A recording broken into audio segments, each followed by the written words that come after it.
Tira9 news నిజమైన వార్తల కోసం మీ మొదటి అడుగు. ఆశ్చర్యం కలిగించే విషయం ఇంతకుముందు ఎప్పుడు జరగల. కోడూరు ఎమ్మెల్యే ఆరవ శ్రీధర్, అసలు నాకు నిజంగా ఆశ్చర్యం అనిపిస్తుంది. జనసేన ఎమ్మెల్యే అంట మోసం చేశాడని, అత్యాచారం చేశాడని చెప్పి పాపం ఆ పాప ఆందోళన చేస్తూ ఉంటే ప్రతి ఒక్కరికి కంప్లైంట్ ఇస్తే ఆ పాపను కొడుతున్నారు.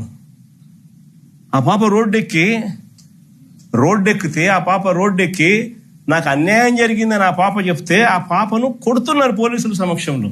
ఇంకొకడు నర్సరావుపేట ఎమ్మెల్యే, ఇంకొకడు కళ్ళ ముందరే కనిపిస్తోంది. ఎస్పీ ఆఫీసుకి పోయి బాత్రూంలోకి పోయి డోర్ కట్టేసుకుంటాడు.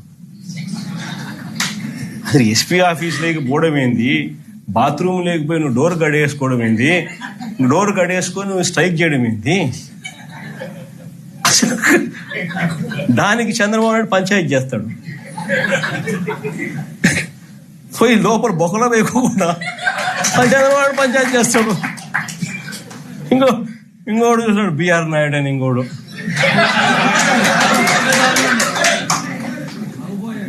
ఆయన ఏం చేస్తా ఉన్నాడో మనందరం చూస్తూనే ఉన్నాం. తప్పు చేసినాడు. టీటీడీ చైర్మన్ గా ఉండి చెయ్యకూడని పనులు, చెయ్యకూడని తప్పులు చేస్తే ఏం చేయాలా? మనిషిని ఊడబెరకన్నా, పోస్టుల నుంచి తీసేయాలా లేదా? ఈ మనిషి ఏం చేస్తున్నాడు? పక్కన పెట్టుకుంటాడు ఆ మనిషిని పక్కన పెట్టుకొని తిప్పుతున్నాడు. అది ఎంత దారుణంగా తయారైపోయినారు అని అంటే ఆశ్చర్యం కలిగించే విషయాలు ఇవన్నీ కూడా. ఇంకొకరు కేజీబీవీ ప్రిన్సిపల్, ఆముదాల వలస ఎమ్మెల్యే కూన రవికుమార్ అనేవాడు వేధించినాడు నన్ను అని చెప్పి ఆ తల్లి వచ్చి కంప్లైంట్ ఇస్తే నో యాక్షన్, పట్టించుకునేవాడు లేడు. ఇంకొకడు ఆడవాళ్ళకి అశ్లీలంగా ఫోన్లు చేసి, అశ్లీలంగా వీడియో కాల్స్ చేసిన గుంటూరు ఈస్ట్ ఎమ్మెల్యే నజీర్, ఇంకోడు సోషల్ మీడియాలో వైరల్ అవుతా ఉంది.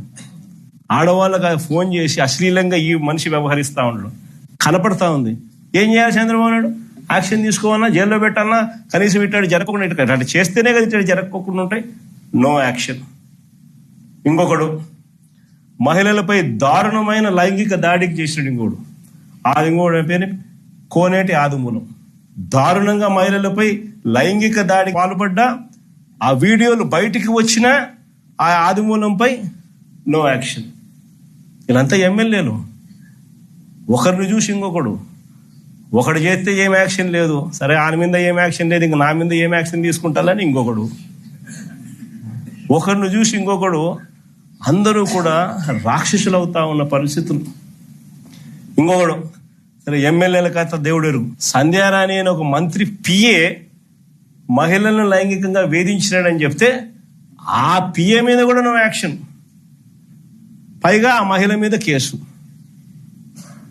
ఈ స్థాయిలో మహిళల పరిస్థితి రాష్ట్రంలో ఉంటే ఇంకొకడు లాస్ట్కు చివరకు ఈ ఆంధ్రజ్యోతి రాధాకృష్ణ, ఈ మనిషి మాట్లాడే మాటలు ఒకరిని చూసి ఇంకొకటి. అంత ఆటవిక ప్రపంచంలో అందరూ కూడా రాక్షసులై ఏ మాదిరిగా రాష్ట్రంలో పరిపాలన సాగుతోందని చెప్పడానికి ఇవన్నీ కూడా నిదర్శనాలు.